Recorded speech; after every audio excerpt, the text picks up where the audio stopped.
O tema hoje do nosso vídeo é como estimular e por que estimular, e principalmente como, né?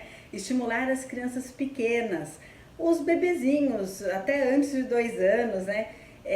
A gente tem que lembrar que essa criança, esse cérebro que está se formando aqui, né? Com todas as possibilidades, com todas as conexões neuronais, é esse cérebro desse bebezinho que está aí na sua frente, né? Que vai se tornar aquela criança que depois vai aprender a ler e escrever, que vai aprender matemática, que vai estar na escola e que vai se tornar um adulto também. Quando a gente tem essa visão de que essa criança, esse mesmo cérebro, é o cérebro que vai se tornar o adulto, é muito mais fácil a gente entender a importância da estimulação. Porque é nessa fase, né, principalmente do 0 aos 7 anos, é que a gente vai ter o maior número de conexões que vão ser usadas por toda a vida da criança, em todos os contextos. Tanto os contextos de aprendizagem, que é o nosso foco aqui, né, também os contextos emocionais. Então, quando eu penso na criança, no bebê, como um cérebro que vai se manter, né? Ele não é só daquela fase, é o cérebro que vai se manter. O seu cérebro aí, ele começou a se formar com todas as conexões, com todas as crenças em relação ao seu aprendizado, em relação a quem você é, desde a barriga da sua mãe, né? E foi se formando por todas as experiências que as pessoas à volta e que o meio à volta foi oferecendo para ele. Então é super importante a gente ter isso como algo real. E aí eu digo isso também para aquelas pessoas que lidam com as crianças. Então, para as vovós e para os vovôs que ficam com os filhos, para as mamães e para os papais, para os tios e as tias, madrinhas e padrinhos, para os berçaristas, né? Para as pessoas que ficam na creche, para as pessoas que estão os professores da educação infantil. Esse vídeo é para vocês. É para você também fonoaudiólogo, para você psicopedagogo, para você psicólogo, enfim, para todas as pessoas que lidam com as crianças e têm a riqueza, né, de possibilidades para trazer para esse cérebro algo realmente importante. Então vamos lá. Eu queria contar. Primeiro, olha aqui meu mapa mental, cheio de informações. Né? Eu gosto muito do mapa mental, ajuda a gente a organizar todas as informações. Então, o primeiro ponto é a gente lembrar que a gente precisa estimular as crianças, que é nosso papel como adulto, propiciar essa estimulação, para que esse cérebro vá se tornando cada vez mais rico em conexões. Né? O que é estimular? Estimular uma criança é propiciar experiências para ela. Né? Através das vivências do ambiente é que a criança vai adquirindo as conexões neuronais, as experiências, então, com o que ela sente de gosto, com o que ela cheira, com o que ela vê, com o que ela ouve, com o que ela toca, né? E quanto mais bebezinho, mais essa experiência de tocar e de sentir o gosto, né, é importante para que eles criem a representação de mundo deles, né? Então, para que eles vão criando a linguagem também. Então, ouvir bastante o nome das coisas, né? Ouvir as frases completas, as frases inteiras, isso é super importante para a criança. Então, em termos de linguagem, o que a gente pode fazer para estimular as nossas crianças? Nós precisamos propiciar experiências de linguagem, em que a gente fale corretamente todas as palavras. Olha uma coisa interessante, quando a criança é pequena, a gente tem muita tendência de dizer para a criança tudo no diminutivo. O cachorrinho, o gatinho, a bolinha. Mas se a gente quer ajudar a criança a se desenvolver e principalmente a desenvolver a fala, bolinha, cachorrinho, tartaruguinha, tudo isso é muito longo. Então é mais fácil quando a gente diz as palavras pequenas. A gente fala corretamente, mas, por exemplo, é muito mais fácil eu falar para uma criança, um bebezinho, au au, miau, cocó, né? Do que se eu falar cachorrinho, por exemplo. É muito mais fácil ela imitar o au au do que cachorrinho. Lógico, a gente vai falar, olha o cachorro, uau, uau. A gente está dando as duas palavras, só que dando uma possibilidade de uma palavra que ela consegue imitar. Então, se a sua criança tá aí com 1 aninho e pouco e ainda não tá falando, você já sabe que você trazer, né? Se você trouxer as palavras menores, vai ser muito mais fácil. Boa, acabou. Você fala e dá uma possibilidade, né? Uma frase que representa já toda a situação e você dá uma possibilidade dela falar um pouquinho menor ainda, porque isso vai facilitar com que ela consiga imitar. Cadê? Cadê? Caiu, né? Caiu. O celular, ele obedeceu. Caiu. Todas as palavras mais curtas ajudam a criança a entregar uma fala também, né? Água, né? Daí o nome, por exemplo, a Pietra, né, pequenininha, para falar Henrico é difícil. Daí o que eu dei para ela? Algumas possibilidades. Cadê o co? Cadê o co? E aí ela começou a falar co. Quando o Henrico era pequenininho, né, a minha ajudante chamava Eliane. E o que ele começou a falar? Né? Marçal, que é meu irmão, ele falava sal. Luísa, Isa. Ele falava só o finalzinho. Então, não tem problema nessa fase pequenininho, 1 ano e 3, 1 ano e 4, até 1 ano e 6, né? Tá ok, ótimo, maravilhoso que a criança tá falando o finalzinho, né? Então, a gente precisa ajudar a criança na linguagem com palavras que ela seja capaz de repetir, né? Mesmo que sejam pedaços, mas pelo menos ela já vai tendo a experiência disso. E a gente, lógico, vai validando, né? Dizendo isso, muito bem, né? Chamou o co, né? Para Henrico, o co vem, né? O Henrico vem, porque a gente valida a comunicação da criança. Lógico, a gente também precisa deixar na estimulação, né, dos bebês, das crianças pequenas, a gente também precisa deixar a criança brincar livremente, né, propiciando, lógico, experiências que ela possa ter esse brincar livre. Mas também é importante a gente ensinar a criança a brincar com algumas coisas. É muito interessante, porque a Pietra, olha, ela tá com 1 aninho agora. Ela já começou a brincar sozinha de colocar papá na boca da boneca. Eu não tinha feito nenhuma vez de pegar uma bonequinha e dar papá na boca da boneca. Mas pela experiência dela, de eu colocar a comidinha na boca dela, ela já representa isso na boneca. E isso é ótimo, né? Tá perfeito. Ela tem experiência, vai lá e reproduz, né? Eu vou lá, limpo, tiro o pó da mesa. O que ela faz? Ela pega o paninho e limpa e tira o pó da mesinha também. Varro, né? Eu varro a casa, a minha ajudante varre a casa. O que ela faz? Ela pega a vassourinha dela, lógico, olha, aqui eu tô intervindo, eu tô dando uma vassourinha do tamanho dela. Ela vai lá, varre, né, com a vassourinha, igual representando aquilo que o adulto tá fazendo. Então, lógico, né? Fiquem atentos, porque tudo que você fizer, a criança vai representar igual. Se ela tiver ok, tiver saudável. Mas vamos supor que a Pietra pegue um brinquedo que ela nunca viu. Ou uma outra criança que não seja capaz de imitar o que o adulto faz. Aí a gente pode ensinar essa brincadeira. Como que eu ensinaria? Eu dando a comidinha na boca do bebê. Então, a gente pode tanto deixar a criança brincar livre com os objetos, mesmo que seja uma brincadeira diferente da convencional, né? Então, por exemplo, o que a Pietra faz hoje, né? Ela pega uma canetinha e faz assim, ó, e vai falando com a caneta. Ela não pega o celular, ela tem um celularzinho, que eu comprei um celularzinho de brinquedo, né? Mas ela não pega o celular e faz, ela pega qualquer coisa, ela pega um canudo, ela pega um papel e faz alô. Eu não vou falar pra ela, não, isso não é um telefone, isso não é um celular, eu não preciso fazer isso, eu posso deixar ela brincar livremente. Mas eu também posso pegar o celularzinho e falar, alô, né? Então a gente pode ensinar também a criança a brincar. Então tá lá, a criança tá brincando com os carrinhos, só tá batendo o carrinho, né? Pode deixar a criança brincar? Sim, pode. Mas também você pode ensinar. A gente pode pegar o carrinho e fazer vum, vum,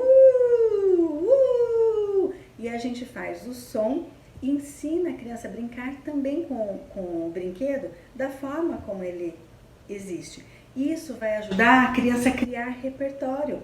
Então não significa que a gente tem que deixar a criança só brincar livremente. A gente também pode intervir. Também não significa que a gente só vai intervir. né? Que a gente vai ficar ensinando a criança a brincar. Não, a gente também deixa ela brincar livremente. As duas coisas, de uma maneira equilibrada, são extremamente importantes para a criança. O brincar livre, então ter momentos que ela vai brincar livre da forma como ela quiser, que ninguém vai lá e dizer para ela que aquilo não é assim que é para brincar, né? Mas também a gente tem que propiciar alguns momentos em que a gente direciona esse brincar e depois deixa a criança brincar livre. Quer dizer, ela já teve um modelo, ela já teve uma forma e ela pode criar a partir dessa forma. E também ao contrário, você pode soltar os objetos e aí deixa a criança brincar livre. Depois você brinca junto. Isso é a importância, né? Brincar junto do seu jeito. Você não está impondo a criança para brincar de um determinado jeito, mas você está brincando também para ela criar também uma possibilidade no brincar dela.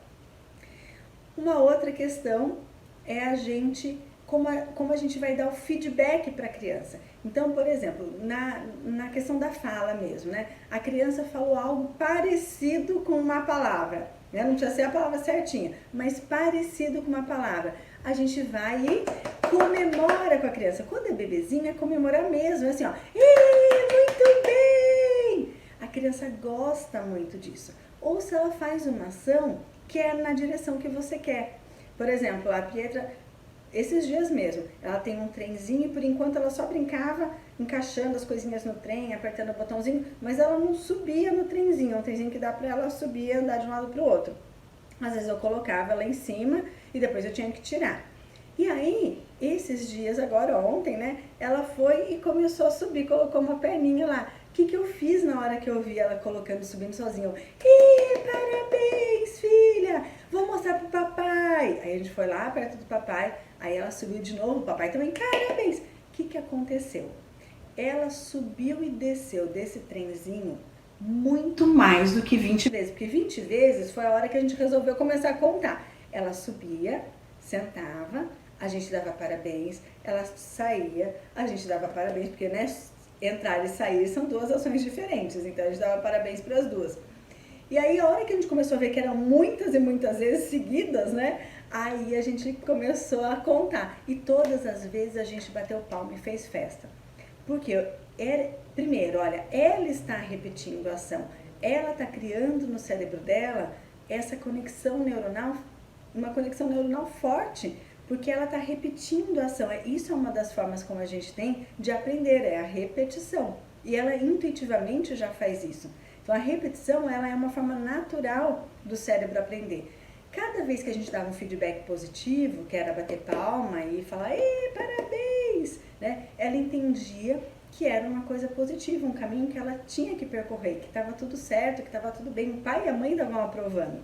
Isso é extremamente importante. E a gente ter dado mais de 20 vezes o feedback é a prova do nosso amor, né? E do quanto a gente quer que ela se desenvolva. E às vezes os pais, os avós, né, falam, nossa, tá repetindo de novo. Mas se é algo que é importante na direção do que você deseja, o que você quer, dê os parabéns todas as vezes. O cérebro da criança está mostrando que ele precisa disso. Ele precisa dessa repetição e dessa aprovação, desse feedback positivo, né? E, lógico, uma criança maior, aí você não precisa fazer parabéns, mas você pode verbalizar. Quantas vezes será que você verbaliza o positivo para a criança?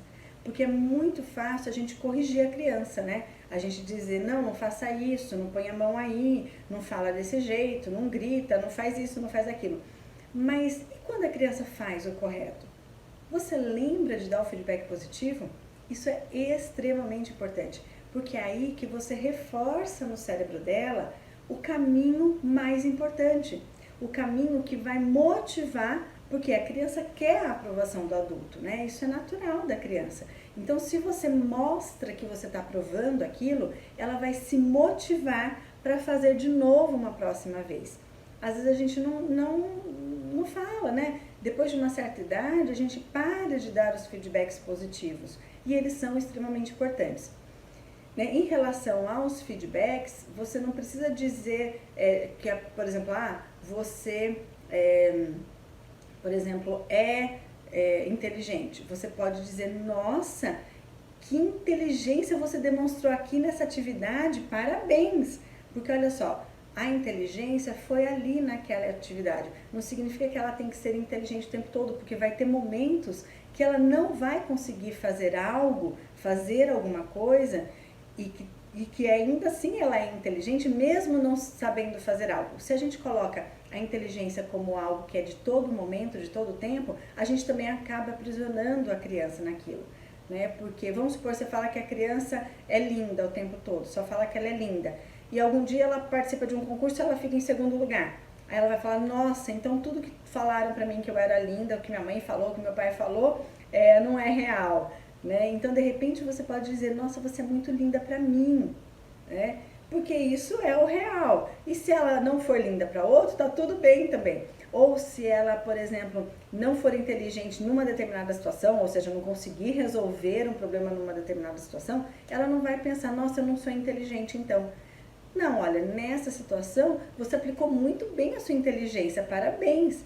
Pode ser que em outra situação não aplique tão bem assim, e tá tudo bem também. Né? Quando a gente colocar um rótulo na criança, seja ele negativo ou positivo, dificultar a vida da criança, né, dali pra frente. Então, por exemplo, dizer para a criança também que, olha, ela é brava, ela é agitada, ela é nervosa, nossa, ele é muito nervoso. Gente, o que você está dando para a criança? Você está dando né, uma sentença para ela, ela é assim. Se ela é assim, não tem outra possibilidade. E não é verdade, porque eu tenho certeza que toda criança aqui tem vários momentos em que ela é brava, ela também vai ter vários momentos em que ela não é brava. Ninguém é brava 100% do tempo, né? Então, a gente pode também dar essa possibilidade para a criança. Ó, você está brava aqui e você está calma aqui. Nossa, você é agitada? Não. Ó, você está agitada agora. Mas você também mostra em outros momentos, nossa, filho, como você ficou calmo aqui. Gostei muito de ver quanto você ficou calmo nessa situação. Porque daí você mostra para a criança que ela tem as duas possibilidades. Nossa, como você organizou seu quarto. Você está muito organizado, hein? E tá bagunceiro? Nossa, filho, hoje você bagunçou o seu quarto. Quer dizer, pontua.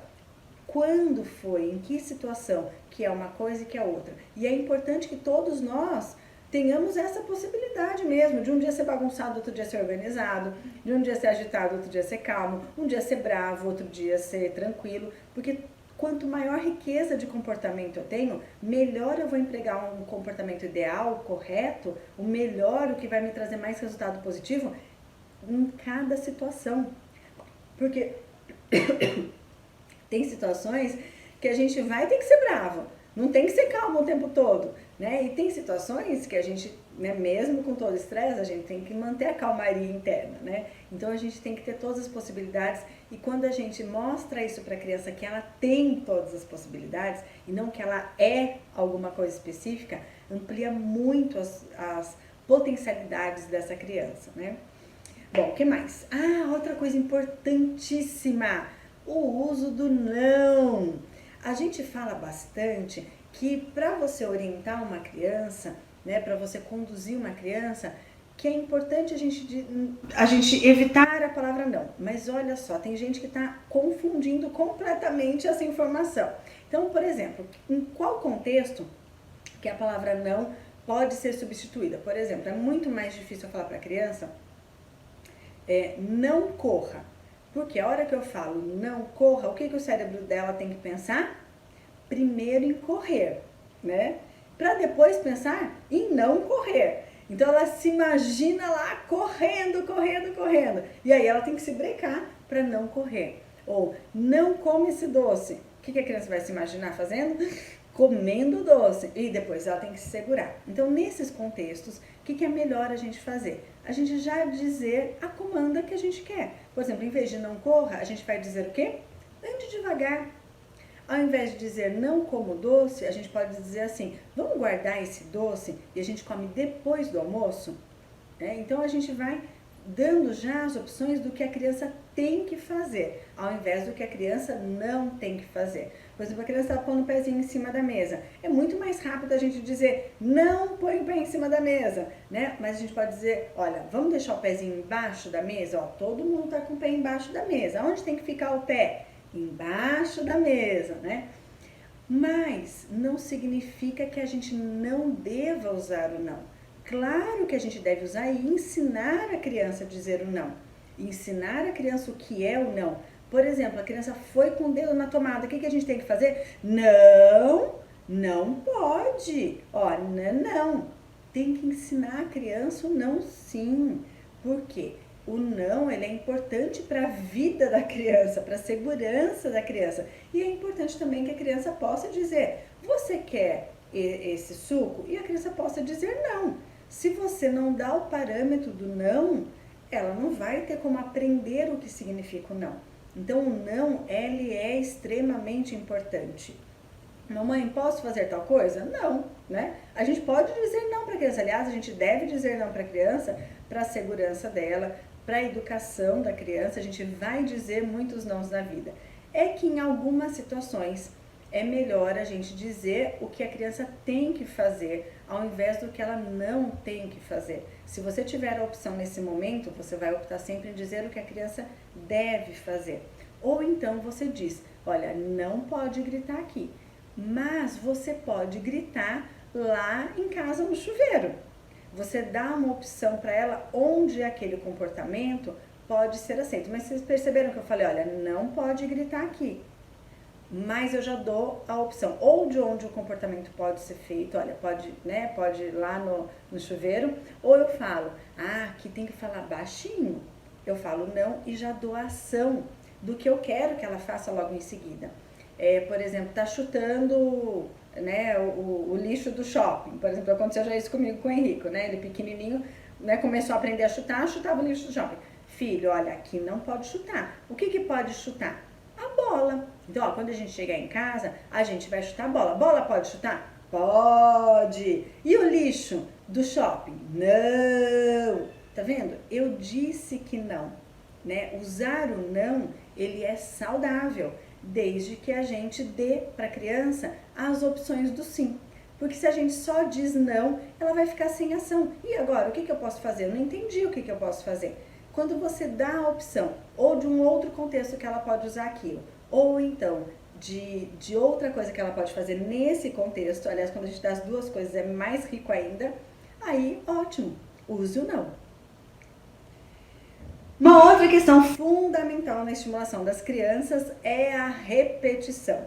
Repetir, repetir, repetir. Isso significa que a gente vai repetir para a criança aquela informação, aquele feedback, parabéns, muitas vezes, tantas quantas forem necessárias ou ela quiser aquilo. E também é importante que a gente repita um novo aprendizado nos dias seguintes. Então, por exemplo, a criança aprendeu a andar de bicicleta. O que eu preciso fazer nos dias seguintes? Oferecer a bicicleta para que a criança possa andar e praticar aquele novo aprendizado. A criança aprendeu a falar au au. O que eu faço nos dias seguintes? Todas as oportunidades que eu tiver, eu vou apresentar o au au, eu vou mostrar o au au, eu vou pedir para ela falar o au au, eu vou falar o au au junto. Ou seja, eu vou propiciar a repetição daquele comportamento. A criança sentou para ler um livrinho e se interessou. O que eu vou fazer nos dias seguintes? Eu vou pegar o mesmo livrinho ou outros livrinhos, mas posso pegar o mesmo até, né? E vou contar a historinha, porque ela sentou, ela aprendeu aquele comportamento de sentar e prestar atenção. Então eu repito nos dias seguintes, fico sempre na minha cabeça qual é o comportamento novo, qual é o aprendizado novo, qual é a ação nova. E eu vou ajudar a criança a reforçar isso no cérebro dela, repetindo a mesma ação. Lógico, eu não vou ficar só naquilo, eu vou criando outras oportunidades, né, outras estimulações. Mas eu tenho que lembrar sempre de também repetir as ações que geraram um novo comportamento. Em relação à estimulação das crianças pequenas para a leitura, esse é um dos assuntos que eu mais amo, porque eu acho ele fundamental para o processo de aprendizagem que vem nos anos seguintes. Então, ler para a criança é desde bebê. Como, Diana, ler desde bebê, mas a criança nem entende? Sim, ela vai entendendo o hábito da leitura. Então, quando que eu começo a ler para a criança? Gente, 2 meses já é um tempo ótimo para você começar a ler para a criança. Lógico que você vai ler um tempo curto para a criança de 2 meses e depois você vai ampliando. Quanto mais você fizer isso sistematicamente, o hábito da leitura para as crianças pequenas, para os bebês, mais fácil vai ser para a criança em muitos aspectos. Por exemplo, primeiro aspecto, tempo de atenção. Então, hoje a Pietra, ela fica, olha, mais de 15 minutos com certeza, ela sozinha, olhando livros. Porque isso é um hábito que desde bebezinho, acho que com 1 mês eu já estava lendo livrinhos para ela. Então ela já criou esse hábito da leitura, ela senta sozinha agora e fica, lógico, eu também leio para ela, né? Porque com 1 aninho ainda tem muita coisa pra gente explorar. Mas ela mesma fica, ela pega um livrinho, a gente termina de contar aquela historinha, ela pega outro, a gente termina de contar aquela historinha, ela pega outro e vai indo assim. Uma outra questão importante é o vocabulário. O bebezinho, ele tá nessa fase em que ele não tá falando, mas ele tá entendendo tudo, ele tá absorvendo, ele é uma esponjinha. Todas as informações, a partir de agora, ele já vai estar atento ao vocabulário. E o vocabulário dos livros é um vocabulário diferente da nossa língua, da nossa linguagem, né? Da nossa fala do dia a dia. Porque a escrita, ela tem um vocabulário próprio. Palavras que a gente não utiliza, construções que a gente não utiliza na fala, a gente utiliza na escrita. E é importante que a criança vá absorvendo isso. Uma outra questão super importante e que faz muita diferença quando a criança está nessa fase pequenininha, até para ela se interessar pelos livros, é a entonação que nós usamos ao ler o livro. Quando eu faço a voz da Chapeuzinho Vermelho, ou da Caixinhas Dourados, ou dos ursos da Caixinhas Dourados, alguém sentou no meu banquinho. Alguém sentou no meu banquinho. Alguém sentou no meu banquinho. Quando eu faço isso, a criança presta atenção automaticamente. Não tem como ela não prestar atenção. E ela está ganhando essa riqueza de percepção das entonações. Então, voz grossa, voz fina, né? Uma voz de choro, uma voz de sorrindo, a gargalhada da bruxa, enfim. Todas essas informações de entonação, a criança vai absorvendo. Primeiro, se interessando por aquele conteúdo, porque você está fazendo uma coisa nova, interessante ali para ela. Fala baixinho, fala alto, né? E a outra questão, ela está ganhando essa possibilidade da curva melódica, de perceber auditivamente detalhes da comunicação que talvez no dia a dia não fiquem tão evidentes. Então coloque toda a sua veia artística para você fazer a leitura para as crianças, inclusive a veia que você não tem. Aproveita e já treina a sua veia artística também, porque ela é super importante para as crianças. E aí, pro final disso tudo, o que a criança vai adquirir? Essa possibilidade de compreensão de textos muito mais facilmente se ela tem esse hábito da leitura desde bebê, desde pequenininho. Mas Jana, meu filho tem 2 anos, começa agora. Meu filho tem 3 anos, começa agora. Meu filho é um bebezinho de 2 meses, começa agora. Então não tem idade para começar. O que precisa é ter uma rotina, isso ser diariamente. Se possível, né, fazer um movimento especial, né, para leitura, porque aí você vai criando essa possibilidade. E se sua criança já é maiorzinha e ela não tem paciência ainda para sentar e ouvir, começa com histórias curtinhas. E depois você vai ampliando. Se você fizer todos os dias, a criança vai pegar o jeito, vai pegar o gosto. E se você tornar esse momento especial fazendo entonações, fazendo cosquinha, dando beijinho, brincando, melhor ainda, porque vai ser mais fácil para a criança linkar leitura com coisa gostosa, coisa positiva. E aí isso fica muito mais prazeroso para a criança. E ela vai criando essa possibilidade de compreensão. E lembrando que as crianças pequenas gostam que a gente repita. Repita, repita, repita. E pode fazer isso sem medo, né? Você sempre traz alguma coisa nova, mas você pode repetir muitas, muitas, inúmeras vezes, sem problema nenhum. Bom, eu acho que temos bastante informação aí sobre a estimulação das crianças. Lógico, é um universo maravilhoso e infinito. Depois eu vou trazendo mais informações, mas para hoje eu usei todas as minhas anotações aqui do mapa mental e conforme a gente for vocês forem colocando as perguntas, comentários, eu vou lembrando de outras coisas e eu trago aqui mais e mais assuntos e dicas para a gente estimular as crianças, que esse cérebro é de hoje até o resto da vida. Quanto mais conexões ele tiver, mais fácil vai ser a vida das nossas crianças, enquanto adultos também.